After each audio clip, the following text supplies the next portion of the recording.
Salam and welcome back everybody to our podcast, Unapologetic, the Third Narrative. Our original and authentic initiative in light of the war in Israel and Gaza. A platform where we will share our identities, views, and experience from the ground. Amira, today we are doing a very, I would say, monumental episode. I don't know what the right word would that be, but a very significant one in terms of... Very sad one. And a very, heartbreaking timeline in our history that we're nearing October 7th, 2024. Yeah. And we started the recording of our podcast a week or so after October 7th, 2023. Yeah. And we're almost there again. And we're still in this mess. If anything, things are getting messier Worse. and messier and messier. The trauma's increasing. The people's hope, if any, is withering. And like you said, it's getting messier and messier. And how do you feel? I was actually going to ask you, how do you sum up this year for us? A sum up? Well, you can listen to the episodes of the podcast. A sum up. Now that we're nearing a year into it, what would you say, I don't think I'm ready to sum it up yet. There's so much going on. There's so much to be done. It's like there's not enough time to process and to think about, what we've gone through because we're still in it and it's still ongoing. It's like, you can't heal from a trauma that you're still living while you're still living the trauma. And it feels very similar here that we can't, digest this crazy year that we had. But maybe the one thing that I think it's, for me, it's absurd that it's already been like, it's already been a year. And now we will definitely talk to our guests. We have a very special guest today, and I'm curious to hear what his thoughts are about, the fact that we're approaching a 1 year from his personal experience. And especially on the point that, for many Israelis, it's absurd to think about how a year later, the same government that was there on October 7th, 2023, is still the same government in power in Israel. I think, just thinking about that and the fact that the same government is still in power, I think that's already, it shows that something is wrong. Something is not working right. And I'm talking internally Israeli politics and society. But we've known that for so long. We've known that for so long. Like, it's even if this same government is in power right now, it's technically the same type of government that has been in power for so many years. It's not just this government with its extremists. Like, yes, like this government has been in power for and during what it allowed to happen on October 7th, and then up until a year when October 7th hits its memory. But the same shit has been happening like across the Green Line, and the governments that do come to power just keep it going. Just keep it going and don't allow it to stop. But I do think like there is something about, having such a thing that happened and there's no change, like, I don't know, for instance, if you like, sometimes you would see like a video of something that happens in a parliament in Europe or something like that, and you have one parliamentary member literally is late 5 minutes and he resigns.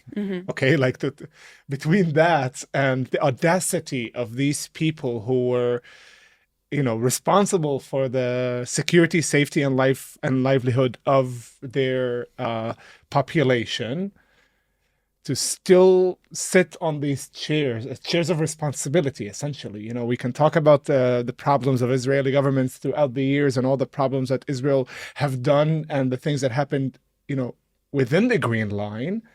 But this time there's also another element of your people were hurt like there was never before, and you're still not willing to take responsibility to what happened to your people even.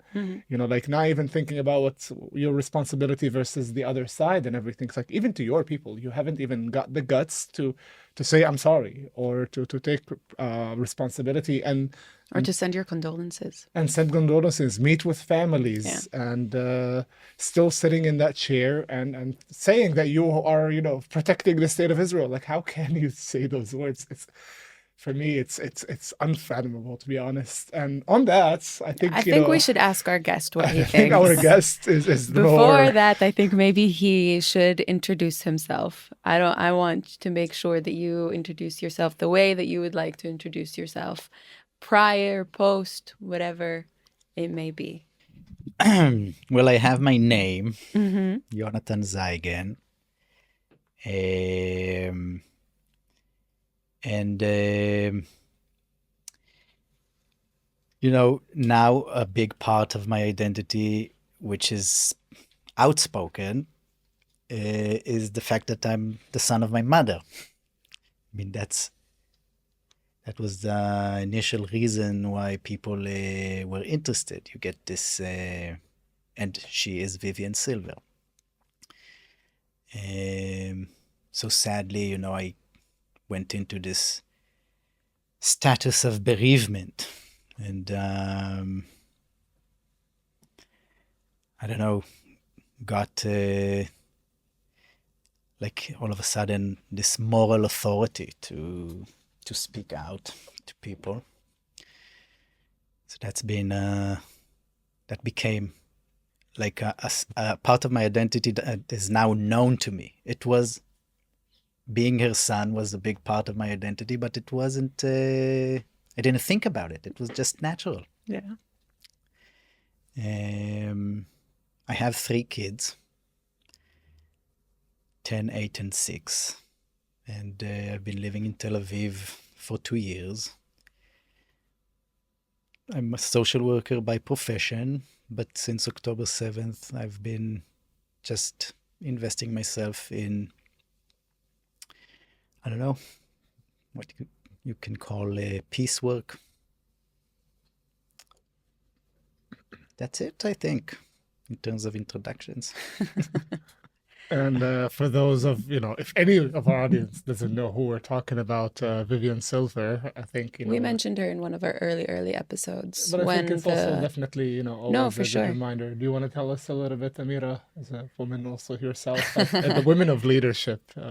Yeah, so we talked about her in the beginning in one of our very early episodes because we were also following what was going on, because it's also not just who she was. There was also the case of she was thought to be part of one of the kidnappees, but then after how much time went by? 38 days. 38 days, her body's remains were found, and she was identified as one of the people that were murdered by Hamas on October 7th. And she was a remarkable figure. I had the pleasure to meet her once, a little bit before October 7th. She was just a vessel that gave and gave and gave and gave, well known in the peace building field, was involved in many organizations, most remarkably Women Wage Peace. Was there anything else that maybe people aren't talking about that she was involved in? Because that was the big one. Well, that was the most, I guess, I don't know, shining one. Yeah. She, I'm sure she did way more. She was the co-CEO. She began as the CEO and then became co-CEO of the organization Ajik Nisped for about 15 or 17 years. It began as Nisped, and then she was joined by Amal Sana, and they formed Ajik, and then they were co-CEOs of the entire organization. And now it's, I think they grew it to be now one of the most prominent organizations in the Bedouin community, for sure, but also in shared society in Israel in general. And she was just a part of, people from different organizations keep telling me, she was the one who initiated this. She helped us to do that, and she was all over the place. And us talking and bringing up the date of October 7th, 2024, a year later, what does that feel to you, or what did you think when we were, started to talk about that? And lately, I've been thinking about the symbolism of a year, and I thought about a baby. If this was a baby, it would have already started to eat solids, make movements, first steps.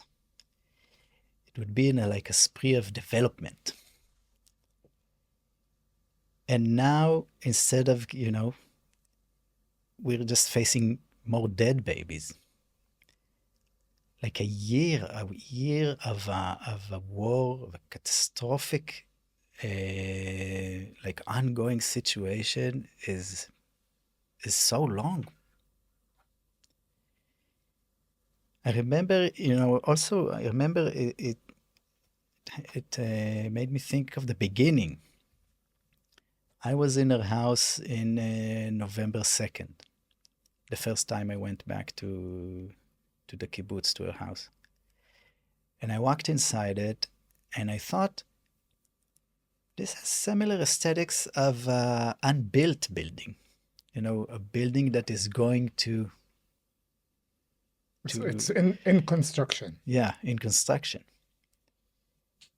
But instead of visioning, the future, and there's only the past to reminisce on. Wow.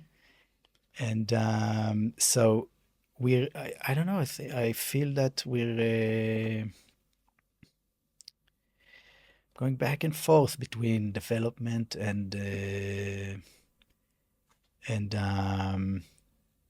the stop of time, and between life and death, and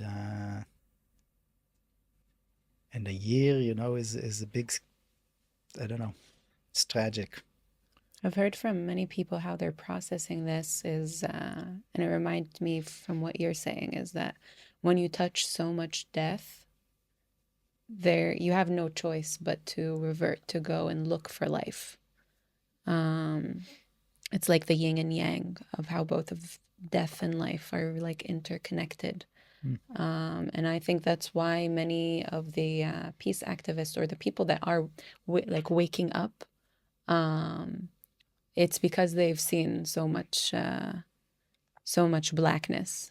That's a very hopeful outlook. I don't know.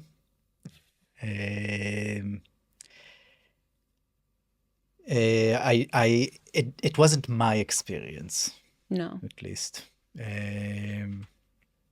For me, what helped me, what makes me cope is psychological mechanisms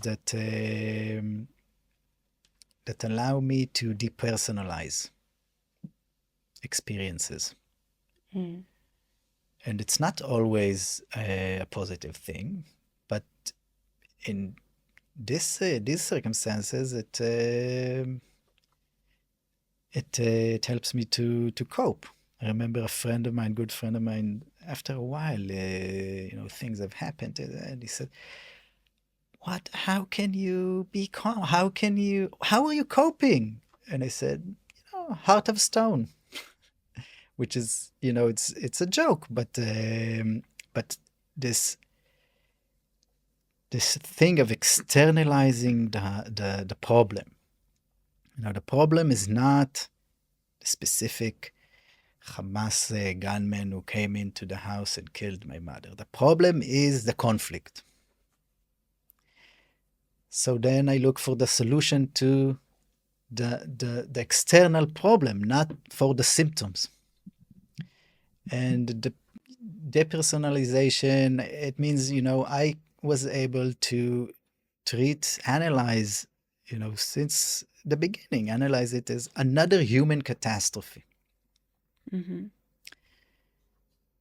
And I remember I was with my brother at home, and we were crying, and we were in pain. But he was also, I don't know, he took it personally. Is he older or younger than you? A year and a half older. Okay. Was he angry, maybe? He was.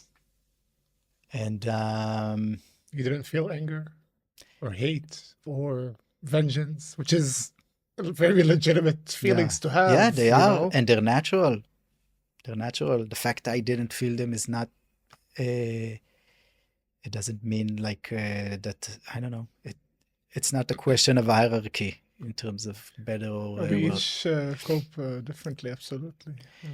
And but I remember from the beginning, I told them, the fact that it happened to us, it doesn't make us special. Go to Africa, go to Ukraine, go to people. That's what people do. In parallel, people also create wonderful things. So we hold both ends. So I think these mechanisms help me cope and deal with it. Because I'm sure it wasn't, because you said you were there in early November, so that was before you knew of Vivian's fate, and there was still hope. I even remember like people from the peace community who were talking about, we just hope that Vivian is there and she's the one who's making communications between the hostages and the Hamas people, and maybe she's connecting everyone because she has such a heart of gold that she would just take initiative inside, and like that's people's dreams at that point. I still remember like hearing those kind of statements. And how was that? Like, where were you when you realized, when you heard the tragic I remember message? During the month where she was considered a hostage, I would go to funerals for in my community in Be'eri. I remember, hugging a mother that just buried her son. And she felt sorry for me. And I didn't understand it. And she told me, loss is something that we have this intersubjective experience in loss. We as people, we know how to, but this uncertainty of the hostages, I remember that month, it was psychotic. It was just, I don't know, I lost a lot of weight. It really was very intense, but I didn't understand it when she told me. And after we realized, after she was identified, Vivian,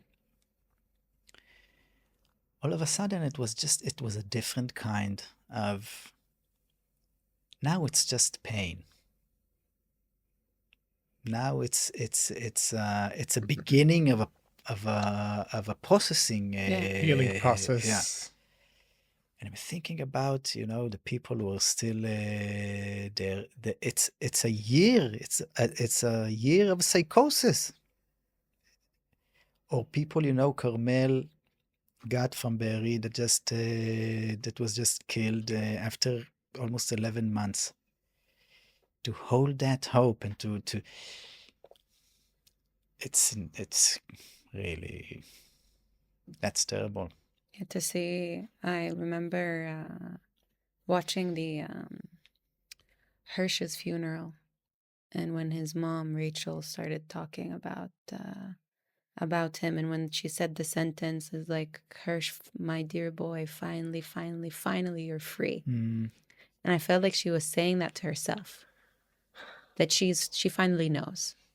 She finally knows. Like for 11 months, she collapsed on stage multiple times while she was reading, like what she prepared to talk to her son. Like a few days before he was announced killed, she and other hostage family members went and rushed to the border to like what we do as human beings, to the border with microphones to talk to them. Mm-hmm.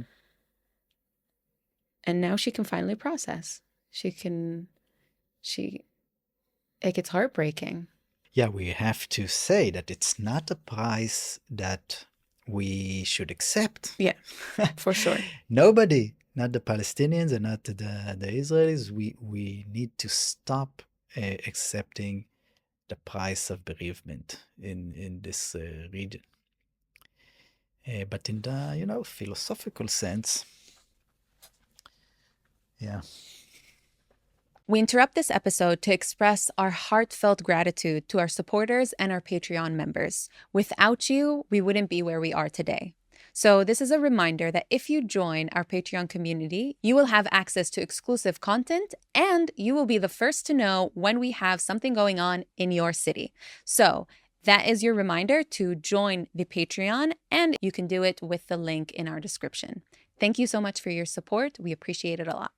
And I think it's also like, because you grew up in Be'eri, it's, I think sometimes people, when they, think the thought of, your fear of what's happening to your mother, and people don't realize that in the same time, you have so many people that you've known that have also died on that day, even before funerals, like you're saying you're going to. And it's the toll, the emotional toll is not just the family and their family member. It's a whole community of people, of friends, that people you grew up with.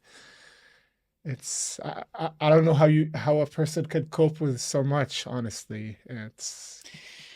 Yeah, it's like, people, because the scope is so different. So you can hear about, example, Palestinians say, I lost 60 members of my family in Gaza.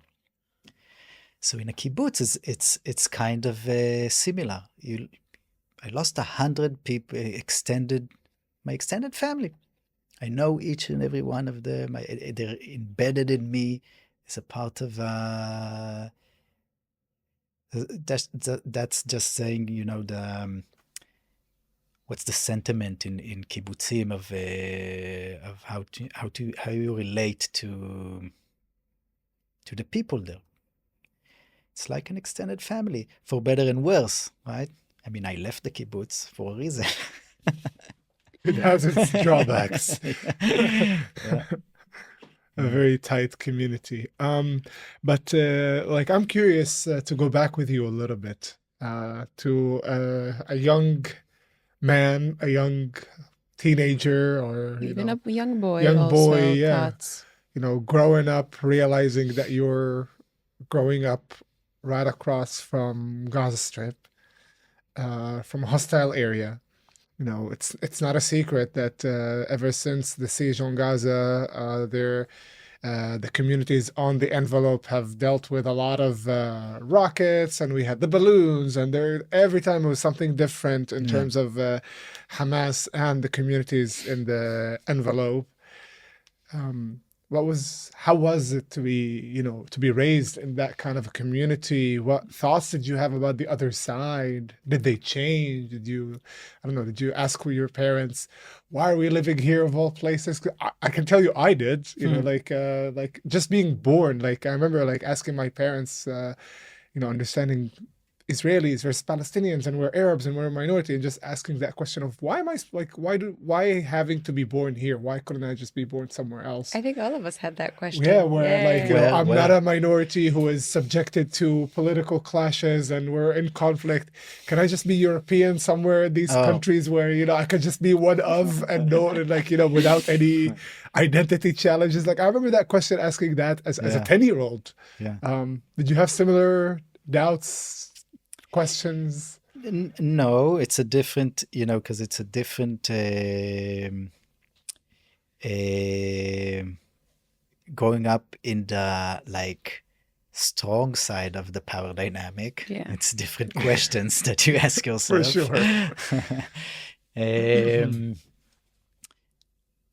But I grew up in the 90s, so it was different. The foster, like, Gaza was becoming prosperous.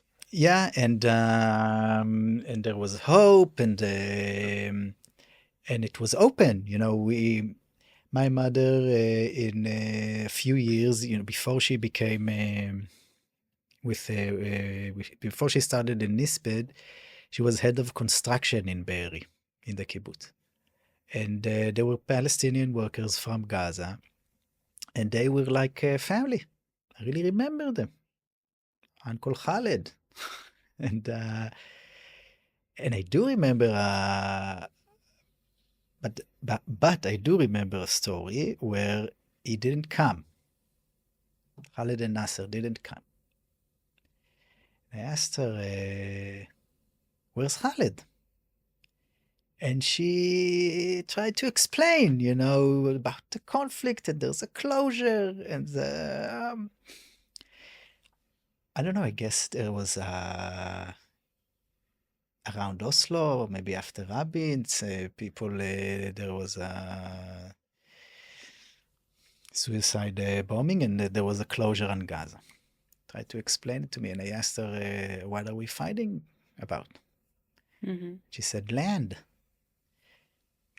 So I filled the bucket Wow. with dirt.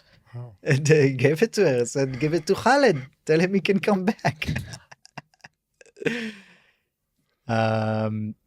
So it was always there, but not always in the same capacity or ways. And also, in 2000, I myself went to Gaza before the second Intifada broke. She took me to visit a colleague and friends. So it was different times. And then the second Intifada, and it became, there was like I remember it like a soundtrack of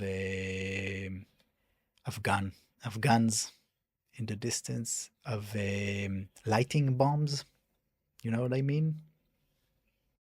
That in the dark they do them too. Yeah. So we would sit, in our on the grass, and that was our soundtrack and things we saw. And it became, I started relating to Gaza as an open air prison, and I started to feel like, there's between heaven and hell, there's a gap. Something is obstructing the view. The people in heaven don't see hell, and we do. We live in heaven, our kibbutz, with our green grass and small homes, and we're overlooking hell. And I found it increasingly hard to stay comfortable, and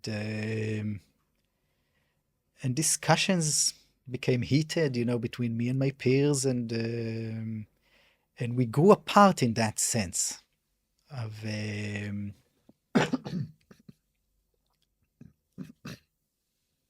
You had peers who disagreed, basically, with the... Yeah, and it's not that they were, there was no real... back then, they weren't right-wing. They were labor Zionists, they were the Zionist left. But it was this nuance between being on the left and being a Zionist left grew deeper. The gap. It's a gap that we see today, I think, of like why the Israeli left have become so weakened. I think, that hits the problem of, the wide gap between different views within the left itself, which actually kind of weakened the left. Yeah, I don't see any other way, because, in my eyes, you can't strive for peace without ending the occupation, right? You can't consider yourself no, I'm a humanist, I'm a leftist, but give me a gun, I'm going now to serve in the West Bank. It can't be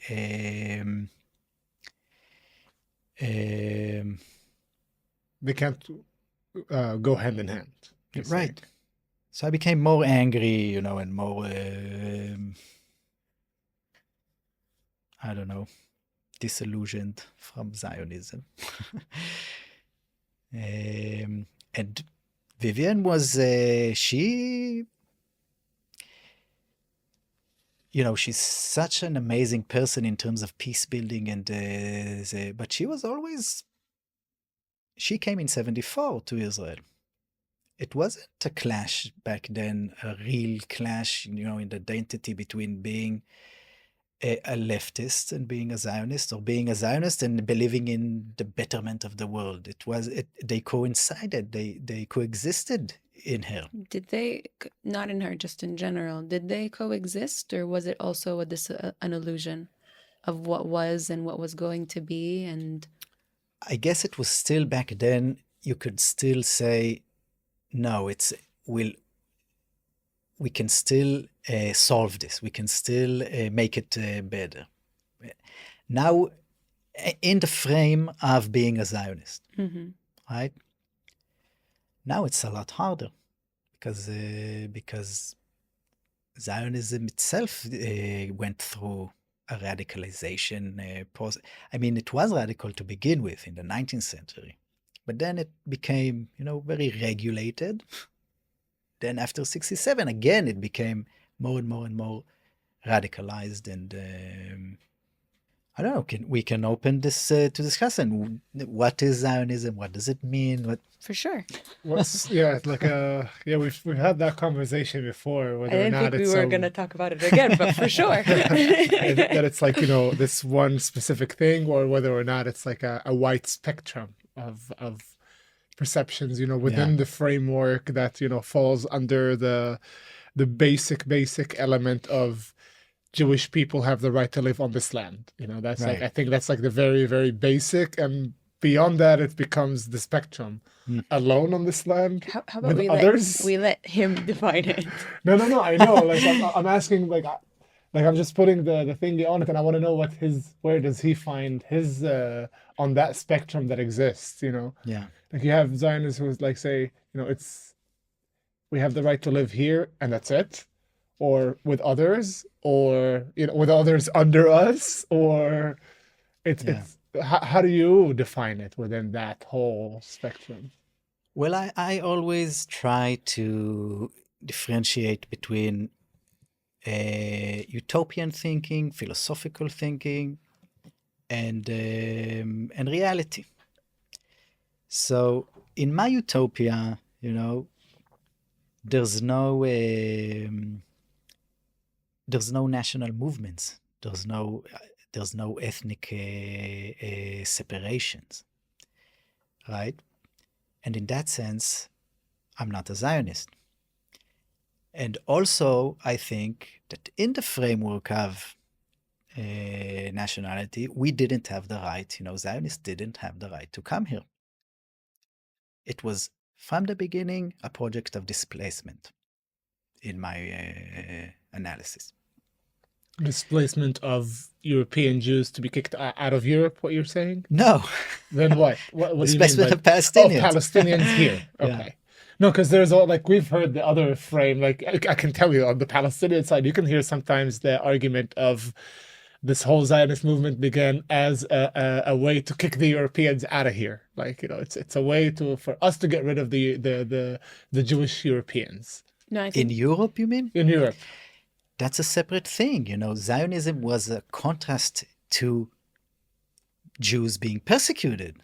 That's No, some people say, definitely. like, not that the, Jews that want to escape this, it's actually, came like the conspiratorial aspect of, the Europeans embedded the Zionism just so these Jewish people can leave Europe with this ideology. Like that's something I've heard on a Well, conspiratorial level. well, that doesn't, You ever heard that from I other people? have heard that it's an extension of accusing the establishment of the State of Israel to be the most anti-Semitic thing ever because it was constructed in yeah, order to blame the Jews for everything, and that would rise anti-Semitism around the world, and it would just make it like I think that's what the conspiracy that you're Yeah, talking it about. like goes on and on. yeah. It's like a whole Well, that's, conspiracy. that's taking away agency from the actual People.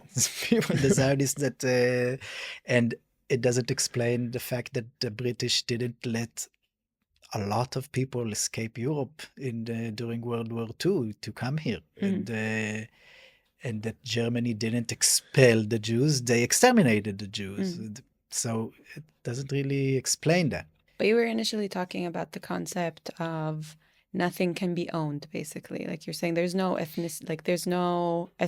ethnical hierarchy in the world. Yeah, in the utopian thinking. Yeah, in the utopian thinking. Yeah, that's the kind of world I would like to live in. But I also accept that it's not the world that we live in. And then people do need self-determination, and they do need rights and ownership and identity. A group identity, right? That's the people need that. So, as I said, I don't think Zionists had the right to come here, but they did. And they managed to establish a state. So, since then, they don't have a place to go back to.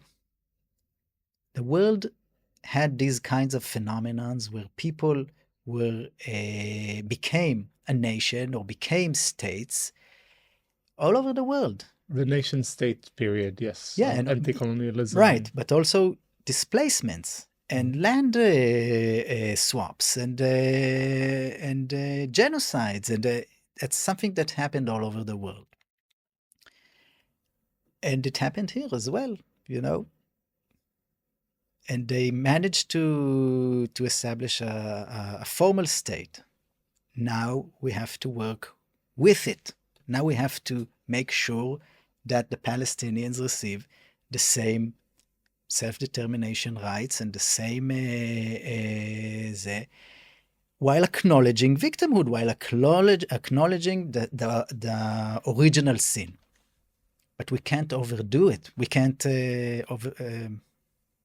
cancel it. We can't tell all the Americans to go back to Britain or let all the Mexicans the right of return to California. We need to figure out how to create new futures out of original sins. So there was a period in time, I think, that the public opinion in Israel, and I think that my mother was a part of that, held that complexity of saying, okay, something horrible happened. We were in a necessity, an existential necessity out of Europe. We did the sin of coming here and displacing, but it's done. Now we need to create a new reality where all the people between the sea and the river have liberty and security. And there was a period of time that Israel, that the mainstream was around that sentiment. And it's gone. That sentiment is gone. What happened to it? There was a political vacuum, I think. And in a vacuum, that vacuum, big ideological, spiritual ideas grew. For Israelis, the idea of the promised land, the entirety of the promised land, and religious redemption. And for Palestinians, the right of return, the full right of return, and the Islamic nation, and something and things like that. Now, of course, in each people's, it's not the only idea that exists, but for years we have been feeding these ideas. We have been creating settings that have no room for alternative realities outside of that. So fundamentalists, both sides, gain more and more social legitimacy, more and more political power. We have them in government, on the Israeli side. And Hamas, who grew more and more in terms, not only in terms of their abilities, but also in terms of their social legitimacy. And that's something we create every day. The no partner framework and divide and conquer strategy. And that's what we feed fundamentalism in order for these big ideas to come to fulfillment. So the settler movement, in my mind, they don't accept the existence of the state of Israel because it's not finished in their eyes. A lot of people in Israel, they relate to the 67 borders, Israel proper, right? You use that term, Israel proper. They say, okay, we created a state, we have it. But for the settlement movement, that state wasn't created. It's in process. We're not done. And we fed into that. I mean, we let that gain control on our mindset. And I think ever since after Rabin, like you said, that vacuum, I think between Rabin, Second Intifada, and onwards, the voices that talk about two states, that talk about hope, that talk about peace, like just with the years, it's just like quieter and slower and weaker year by year by year. And with the leaderships that we had, also here in Israel, we saw, from Bibi to Sharon to others, who did not benefit or try to help to get us back on the path that was drawn before that, to try to create a reality there where two states exist. Because like you, I grew up in the 90s, and we still had, like we talked about it before, we still had that.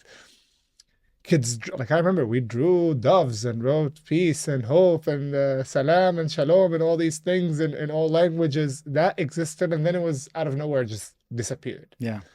I think it became it transitioned from something that we know that is there but don't look at it or not comfortable with it. I'm talking about the occupation or peace, something that but we need to live. It became a blind spot. It became something that we don't know that is there anymore. Israelis don't know that there's an occupation. It's baffling to me. Remember every the single person time. when I did the speaking engagement in IDC. Allah. Excuse me, in Reichman University in Herzliya. I was talking about, Palestinian identity to a group of students and to talk about the conflict and the war and what's happening now. And I remember my statement was about that I don't want only solutions that are only one steps. Like, I don't want to just talk about only ending the occupation. I want to talk about ending the whole conflict altogether. And a person was just like, excuse me, which occupation are you talking about? And try to interrupt. But I think we're giving them the benefit of the doubt that they don't know. I think that it was a professor. No. But wait, I'm not done with my sentence. I think we're giving them the benefit of the doubt that they don't know. I think they feel that it's justified what they're doing, that it's for self-protection, that they have no other choice. I think that's the sense. It's not that they don't know that there's an occupation or they don't know that there's an entire nation that's being oppressed. I think they know. They just think that it's justified because they're protecting themselves, because there's terrorists, because there's these militant groups. It's not that they don't know. It's like you talked about it a little bit before we start. It's what did you call it? Willful ignorance. Willful ignorance. Willful ignorance. If you're willfully ignorant, that means you know that there's something that you're ignorant about. You're just there. What I don't understand is how can you put on a uniform and go serve for 2.5 or 3 years in the West Bank and still not understand that what you're doing is an illegal occupation? How can you not be aware of that? Well, I can't say for sure because I didn't serve, but I think we need to ask him more about that topic. It's a topic of its own, not serving. Yeah. I think. You didn't serve at all? Did you do national service? Or did you Yeah. opt from serving? it's two different things. Yeah. It's you don't have to do national service. I didn't go into the army, and I did go into national service. But back then, it was ideological for me. It was political for me not to serve in the army, so I was ashamed to tell people I did national service because I wanted them to think that I'm, because it's soft. They would say. They would ask, "What are you doing now?" I said, "I'm in national service." Okay. And I didn't want them to feel it's okay. I wanted them to feel like it's a serious thing, that people shouldn't do the army.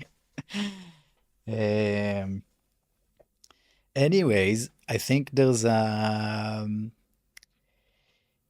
Because it's a radical thought in the Israeli public, saying that you think that people shouldn't serve in the army. Yeah. Like for me, I think no individual should even think about enrolling in any kind of army. But maybe people would categorize me as someone who thinks in the utopic sense that you were Yes. thinking in the beginning. Yes. And it's true because, as we said, there's the difference between what we want in the world and what we experience in the world. And there is violence, and people are violent and territorial and all sorts of things. I treated it when I was a teenager. I said, we have to start a resistance in terms of refusing to serve in the army that will signal to the leadership that not enough people are interested in maintaining the conflict. If we don't have the manpower, it's not like in one time everybody puts down their arms. But it's a movement that says, okay, we don't have the manpower to maintain the conflict, so we need to think differently. We need to change the mindset and to create diplomatic solution. That's how I think about it when it comes to the arms embargo on Israel. When people talk about like, what can we do? What can we do? It's like if Israel doesn't have the actual like capabilities of maintaining a war, then it will be forced to take a deal. Yeah, when I talk to the administration in the States or in European governments, I really push, I lobby for conditioning aid, for sanctions, but the context of from where I'm coming to them is that Israelis don't see the conflict and the occupation as the problem. They see security as the problem. And they don't understand that security is a symptom of the problem, which is the occupation and the conflict. And the international community, and that's the blind spot. It's not that they don't know, but we do have to acknowledge the fact that when I talk to youth, they don't know. They really don't know before they enlist in the army. which is not, when I grew up, I knew. So the education system changed, and Doesn't discuss these things anymore. it's not there, and they don't know.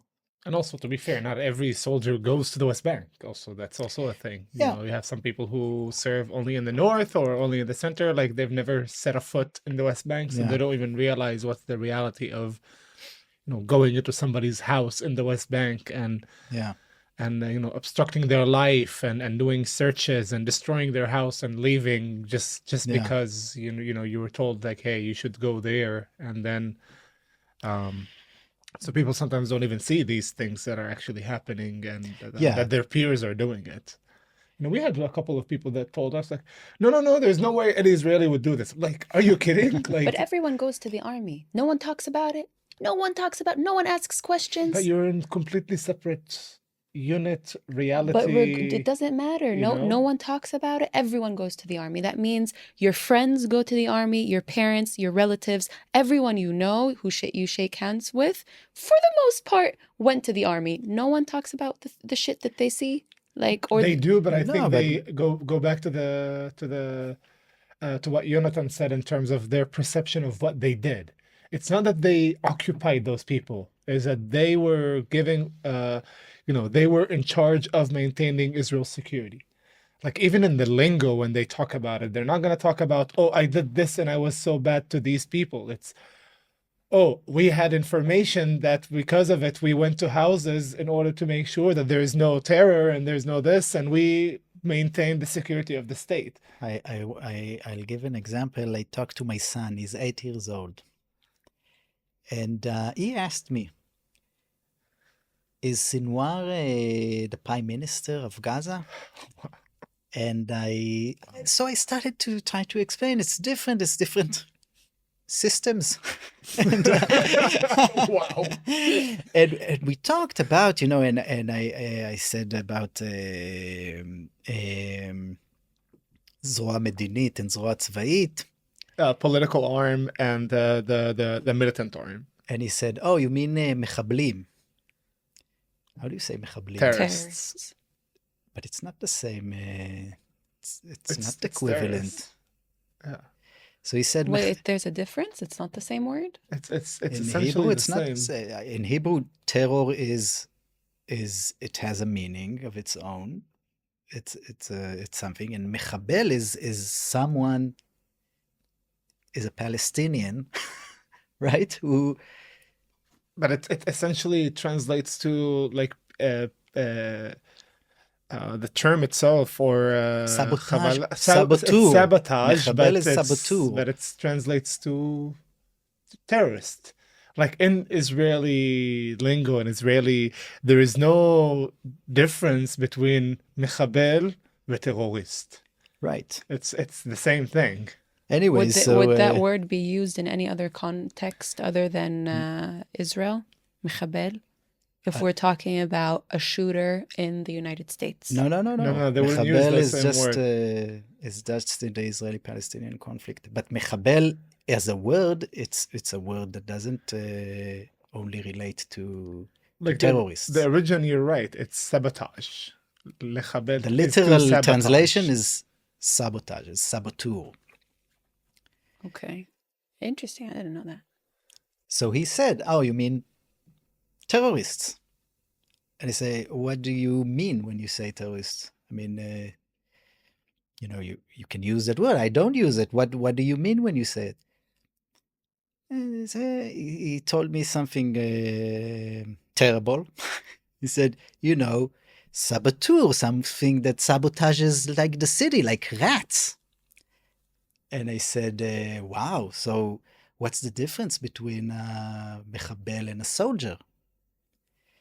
And he said, a terrorist knows that he's doing something wrong and does it anyways.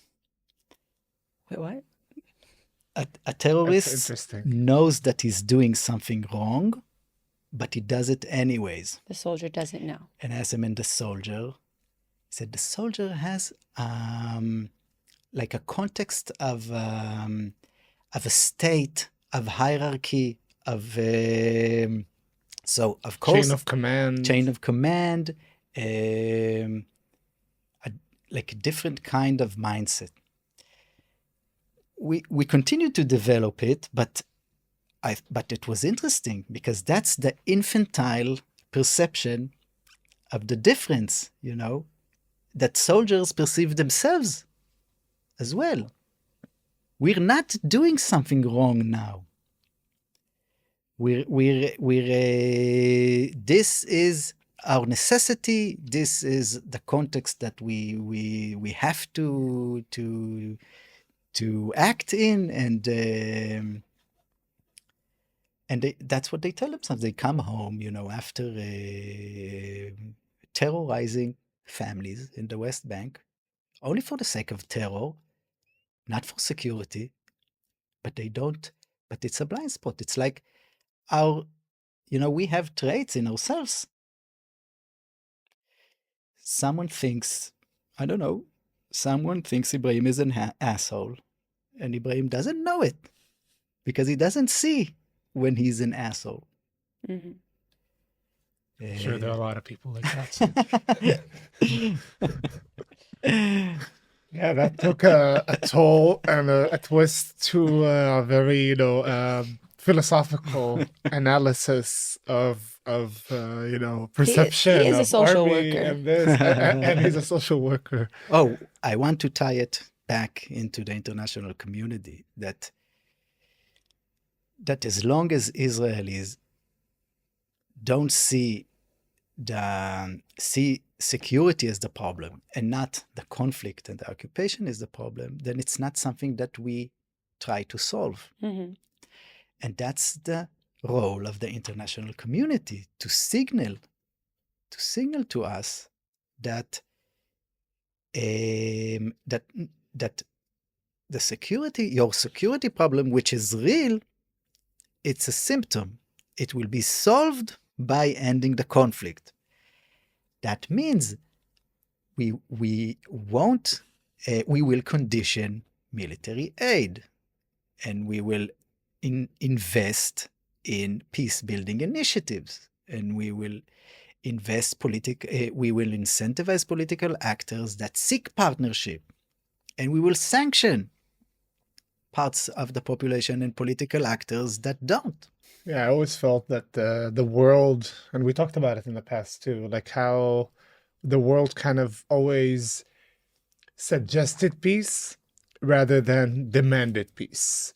And it's exactly what you said on the conditioning. It's that, if we look at how the world treated both political entities, let's look at that. It's, for instance, the US for long standing has had a statement against expansion of settlements. But every time we have expansion, it's like, oh no, there's expansion, guys, we condemn the expansion. Okay, what does that help? Yeah. Nothing. Like, there was no conditioning on if there is one more settlement, there will be X, 1, 2, 3 Y, Z, yeah. repercussions.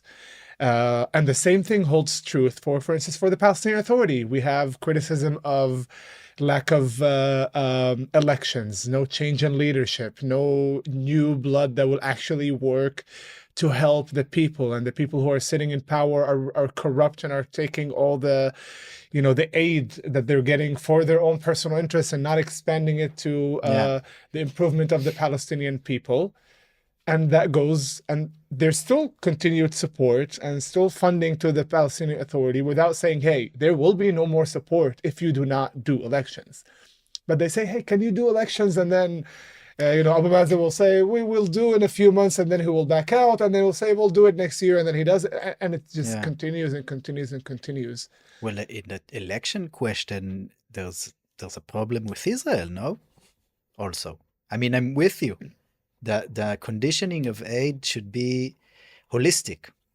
It's not symmetrical because Israel is there, but UNRWA shouldn't have become so strong. Different conditions for different sides, for sure, absolutely. But to have those conditions, it's not just conditions. It's also like looking where the money that you're donating is going to. Like, it's actual overlooking. Like, you can't just say for the United States, for example, that has conducted itself as the policeman of the world, and inserted itself here, like its entire election, both like when what's her name, Kamala Harris and Donald Trump. What's her name? What's her face? An entire portion of their debate was on who defends Israel better and who is sticking up for Israel more and who secures Israel more. So if you want to like say that you secure an area, whoever it may be, whether it's the United States or anyone else, they have to devote themselves until a resolution is met, not only like just like one leg in and one leg out, of either giving funding and then not knowing where the funding goes, or condemnation and then forgetting about the entire thing. And it needs to be like long-term supervision or long-term support or long-term condemnation that result in the XYZ consequences that you were talking about. That's what frustrates me. It's like everyone wants a piece of control of this land, but no one actually wants like actual responsibility. Initiative, yeah. There's, I learned about a statistic that in Northern Ireland, they formed an international fund that invested about 10 years prior to the Good Friday Agreement. And at some point, it was like $44 or euros per capita for peace initiatives and peace building work. Guess how much it is in Israel-Palestine? It's not, it's like It's much more. no. For peace Less. building, it's Much less than less, $2. significantly, $2. yes. Less than $2. And how much arms and resources into security are being poured in without giving us the opportunity, the prospects to really solve the security issue with peace. No weapon will be sophisticated enough, no wall high enough. And that doesn't resonate because, we get the money in Israel. Where do we spend it? We spend it in the States.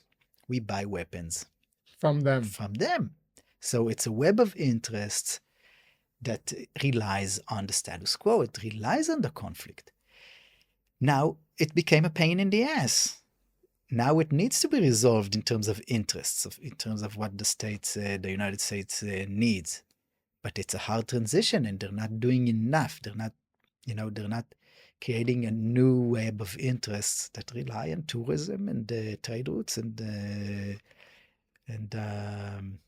joint economical projects. And Yeah, like it has to be something about the, economical interests, and unfortunately, because, if we look at the U.S. aid to Israel in terms of military aid, it gives, these immense amounts of billions of dollars to military aid, but it's to buy from American manufacturers. It's not that you're investing in Europe or in a local a new technology. Like, you're doing your technology, but you're investing your money in, that money goes back into the US. It's like buying stocks. The money goes back to the US, and we develop it's a new circle. technologies that they manufacture. Yeah. So it's a circle, and we need to, like you said, we need to find how, to show them that how their benefit is from peace rather than from war, because war is profitable. For certain sects, right? Of course, it depends. not, I think Israel is bleeding money now. for certain sects, not for everybody, but certain people who unfortunately have the power and are stakeholders gain from war. Yeah. Of course, the people are like, if you look at the situation in Israel, like the situation is getting worse and worse. Like the soldiers, even also inflation, everything's going to get.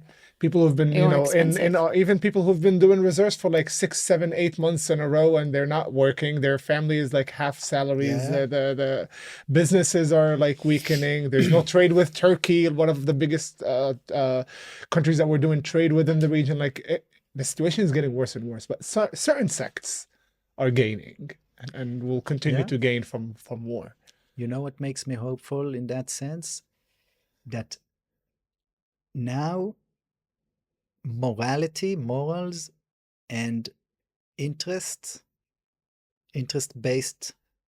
mindsets are aligning. It's becoming just an interest of Israel, of the United States, of Saudi Arabia, of Egypt. It's becoming an interest that doesn't have to do with morals. I would want the world to revolve around morality, but now it makes me hopeful that it's also in their interest because of the axes, geopolitics. It's a pain in the ass, the Israeli-Palestinian conflict. It stops the development of the new how do you say singular axes, right? The world is dividing into axes. What's a singular? Like, it's an axis. An axis, yeah. Since our podcast is in English, and we are talking to anyone who is interested in this topic and listening in English, we talked a little bit even before we started recording about influence on the ground and the influence of the world. First, I would like to ask you, where do you see the role of the world, of not the governments, the people in the world in this? And is there a certain message that you would want to give those people today? In my mind, the most important thing in terms of underground in North America and Europe is people making the effort to do interfaith action. The pro-Israel, pro-Palestine camps are, I see them as very unconstructive, because when you take a singular stance, then Palestinians won't be liberated without peace, and Israelis won't be secure without peace, without working together towards a shared future. So when they import our conflict to their countries instead of exporting solutions to us, it's just feeding into polarization. And I don't know, I tell that every time people ask me, what can we do there? Find Jews, I tell them, find a Palestinian expat, find a Muslim, do a rally together, hold both flags together. That's underground. And also, at least Jews, and now also Muslims in the United States, in Michigan, and they have political power. They have political leverage. And it's disproportionate to their. I don't know how many Muslims live in the States, but for Jews, it's disproportionate to their number in the population. They have a lot of leverage on American politics. It's not helping us. If AIPAC isn't helping Israel. It's destructive. They have to pressure the administration to do the only thing that will keep Israel as an existing state, which is an agreement with the Palestinians. That's the only way that Israel will continue to exist. And it doesn't matter what construct it continues to exist in. Federation, 2 states, 1 state. I don't think it's but a federation is nice. But it's either an agreed shared future, viable, sustainable, or extermination of each side or of the state, So that's the direction we're going to. And being a friend of either side means pressuring us to go on the right path. And can you tell us a little bit about the what you're doing right now? Because I know that you're doing work, both advocacy and communicating with and getting that message that you just said across to the international community so they can act on it as the person who you are and the experience that you've went through, and also as an Israeli that wants to work also on the ground. So what maybe if you can tell our listeners what you are doing and where you want to take it. So since October 7th, I've been, I was kind of thrown in to this world and to this status. And I mean, ideologically, or the way I thought before was, I didn't change my way of thinking. These were always my ideas, but it wasn't synchronized with political action. So now I've been, I don't know, embodying the message. Someone who lost and is seeking peace. And it's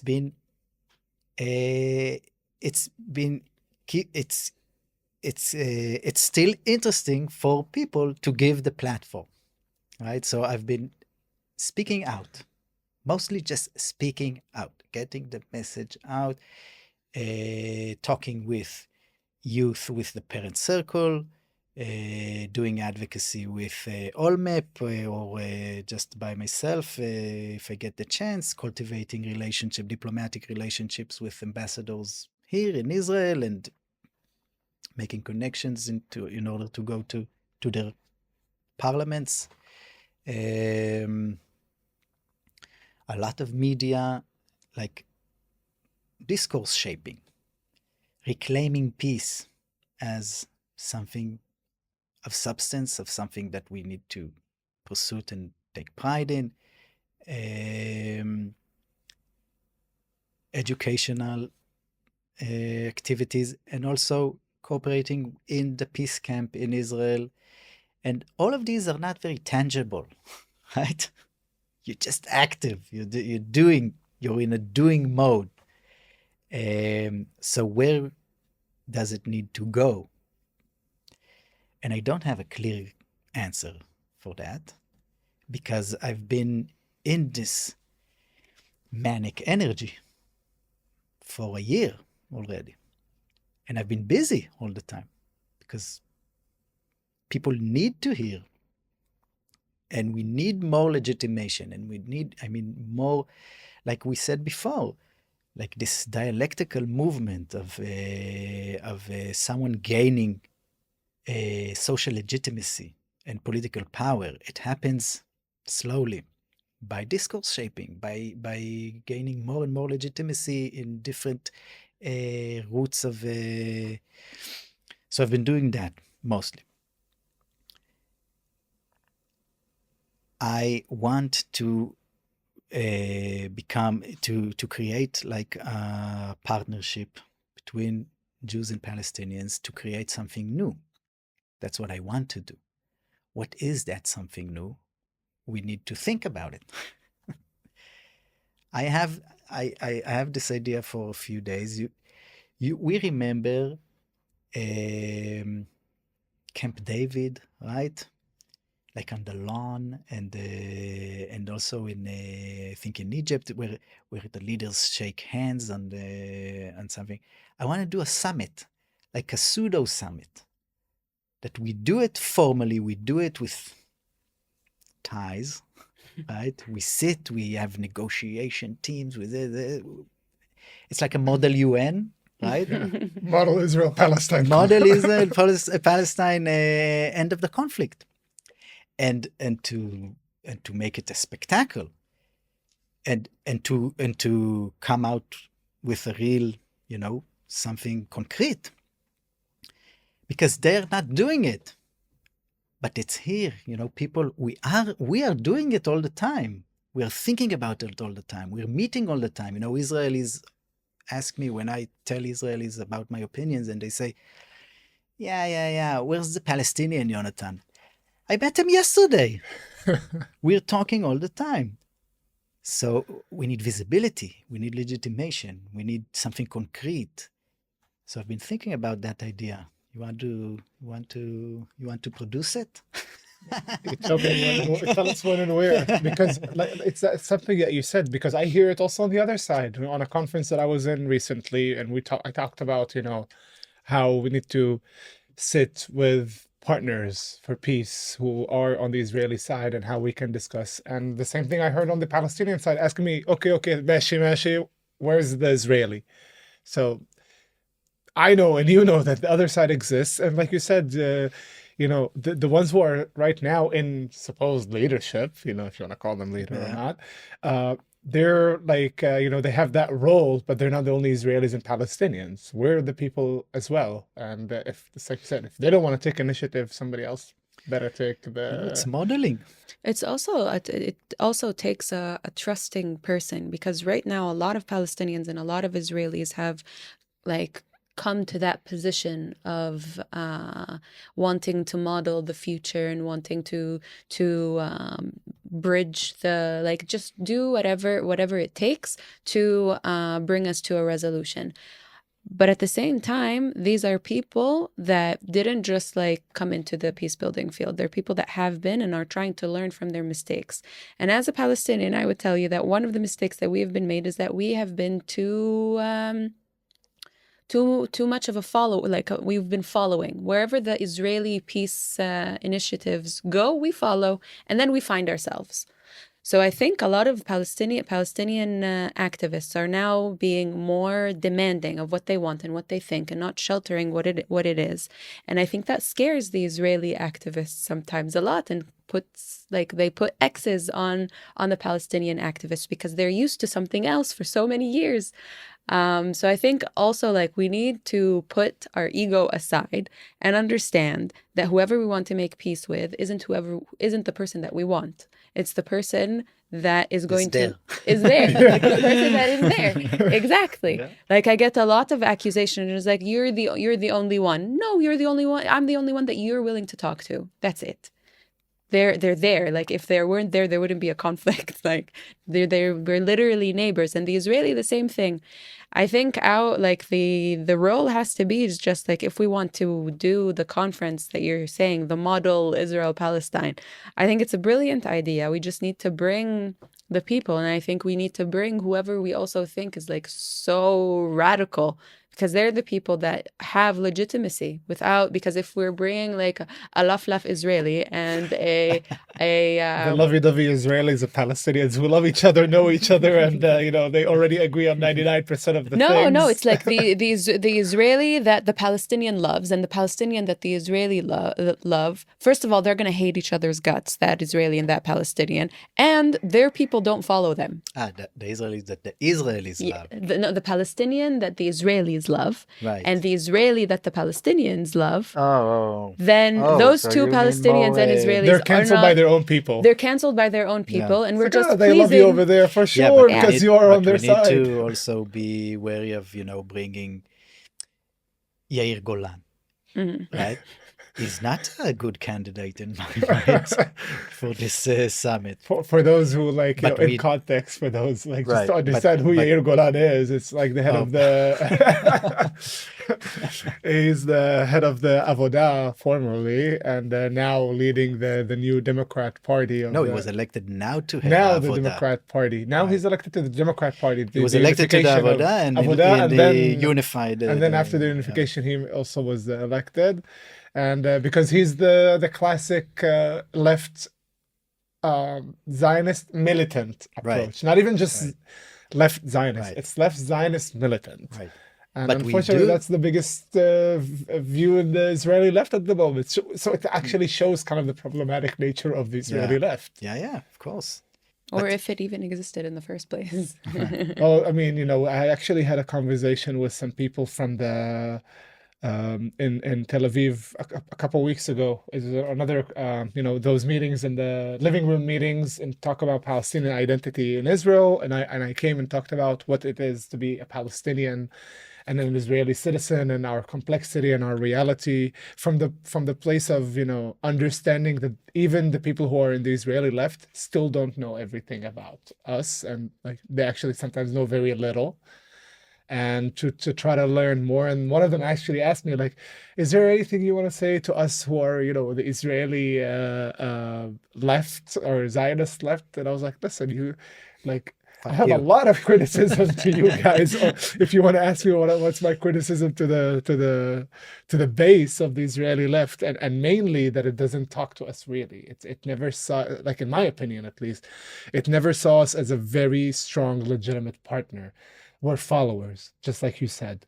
Even inside Israeli context, we're the followers of those parties. Oh, there'll be I don't know, merits with this one guy who's like, in the top leadership. And it's not even like, it's not even the guy that, in my opinion, is properly representing us. Like, you would put one person here, we have an Arab. But then you have elections, and then you go to, I don't know, Shfamer, where I was living at the time for the last elections, and we talked about it. The only massive poster that you saw was a commercial of Bibi, who's the only, in Arabic, vote for Abu Yair. Oh my God. I didn't see Meretz, I didn't see Avoda, I didn't see any of these parties who are claiming that we should be partners and telling us, oh, why aren't you voting? Why aren't you this? Why aren't you that? And then, but they're not. But there's a change now. They don't see us as but I don't know. That's a question. Like standing together, they're fixing that mistake. Oh, no, on a grassroots level. But I'm saying on a political level, again, we have now we have a unification of Will they become I don't know. I don't know if that's their end goal, but there's Sally Abed. Sally Abed's ended. I think they want to train and make the new leaders of tomorrow that are all unified and all see themselves as allies, which is brilliant. Sally Abed, she was a part of Standing Together, and now she's part of what is it? Haifa municipality. So there is change, like we're saying, and we're seeing it coming out of Palestinians. And I'm really glad because it's, but again, it's like small compared to looking at the unification of the two biggest parties in the left, and the leader of that unification is someone who sees himself on the security side of the left mindset. It's not a left mindset of I need to negotiate and reconciliate and try to bridge the gap with the others. Like, no, I believe in the less values of liberalism, and security vis-a-vis the other, and I want the other to be on the other side, so he doesn't affect my security. It's like another I want high wall. Yeah, which worked brilliantly. And it's working, but unfortunately that's not what we would hope to see a left, because I can tell you the Palestinian Israeli citizens are not going to vote for something like that. No, of course not. And if we want a real power and leverage for the left in Israel to make a change, it needs the Arab population, especially the ones that doesn't vote. There's plenty of people to actually vote, but how are you going to vote for something like that? Like, there's still disorientation between what needs to happen on the ground and what the vision of the Israeli left at the moment is. Yeah. And there's a gap. Yeah, there's also a gap in well, I don't really know enough about it, but it seems like the Palestinians don't, the Palestinians in Israel aren't coming into the game, because it's so they're so marginalized, so it's internalized. So it's not for we're not playing along. Yeah, I can't. As when you can see that if what's the percentage of voting for us last time? Last time was about like a little over the 50%, which is high, which is low. We usually vote in the 60+%. Yes, 60 plus. And the general Israeli public votes in the 70+. Even though we're a marginalized community and we're a minority, we still vote in smaller percentages than the Jewish community, Right. which shows a problem. Yeah. We're a smaller number, but we're still not voting as much as the Jewish population And is, you which know, should be the opposite. in the years when they ran together and they got 15 seats at the time. 15 seats. In 2015. If there was a 80-90% vote, they would have been 20 be something. the leaders of the opposition. Yep. The unapologetic party. I think it's a good place to sum up our conversation today. First of all, I would like to say again, thank you. Yeah, thank you so much. I think we could talk all day in this, conversation. There's a lot of interesting things that we brought up, things that we didn't expect that we're going to talk about. And it was brilliant, in my opinion. Is there something we didn't ask you? No, I think, Israelis we all need to examine ourselves. We all need to work together. We all need to have more political imagination and to understand that our future is shared here if we want a future. And we need the international community. We talked about the things. I think we need to try to develop this idea of the summit. Yalla. We have a lot of creative people. Everybody who's listening right now. Don't broadcast it. It's a secret yet. And I want to say, one specific sentence that really gave me, honestly, goosebumps when he said about Uncle Khaled. That was very powerful. And it connects me to people that I've seen, Israelis, Jewish, that I've seen his family. And I love that you saw, something similar there, and that it still was called Uncle Khaled. And it's not like you're, put hate in there. And that's, I don't know what more to say, to be honest. I think it's a good place to end our conversation, maybe with I don't know if our producers here, Evelyn and Ori, can put the song Imagine by John Lennon.